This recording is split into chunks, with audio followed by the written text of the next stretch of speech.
দেখুন, এরা সকাল সকাল এসেছিল, বাবা আমলে চিরকুটে চাকরি পেয়েছে, সেই ঋণ মেটানোর জন্য সকালে এসেছিল। এগুলো ফ্রিতে গাঁজা টানার জন্য এসেছিল, অর্ধেকের টানা হয়ে গেছে, ওই জন্য ফেরত চলে গেছে। যাদের হয়নি তারা ব্যাক এসছে, আধা সংখ্যা ওখান থেকেই ব্যাক চলে গেছে। এরা শুধুমাত্র এসেছিল ফুটেজ খোর একটা এরা সংগঠন, ফুটেজ খাওয়া এদের শুধুমাত্র কাজ। এবিপির সাথে ঝামেলা করলে এদের ফুটেজ বাড়বে, এই জন্য এখানে এসে গন্ডগোল করার চেষ্টা করছিল। আমরা প্ররোচনাতে পা দিইনি। এসএফআইয়ের কি আছে, কে চেনে? বেঁচে যাওয়া চলে যাওয়া আদর্শ জিরো, আর 26-এ আরও একটা জিরো বেশি বসবে ওদের পাশে। সুতরাং ওদের কোনো পশ্চিমবঙ্গের বুকে ওদের কোনো আজকের দিনে পাখিং ক্ষমতা নেই। সেফাই খায় না, মাথা যায় কেউ যায় না।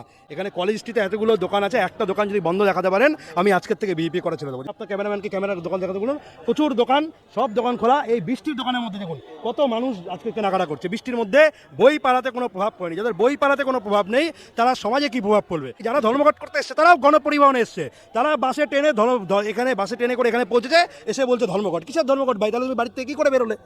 সুতরাং ফালতু, বেসলেস, অপ্রাসঙ্গিক, অপান্তেয় এরা আইপ্যাকের কাছ থেকে মাল নেয়, মাল নিয়ে ভোট কাটার জন্য এরা শুধুমাত্র আজকের দিনে এই ধর্মঘট ডেকেছে। যাদের একটাই উদ্দেশ্য 26-এর আগে প্রাসঙ্গিক হয়ে ভোট কাটা। আইপ্যাকের কাছ থেকে পরিকল্পিতভাবে পয়সা নিয়ে, যেমন প্রথম থেকে বলছি, আইপ্যাক আর এসএফআই তলে তলে ফিশ ফাই।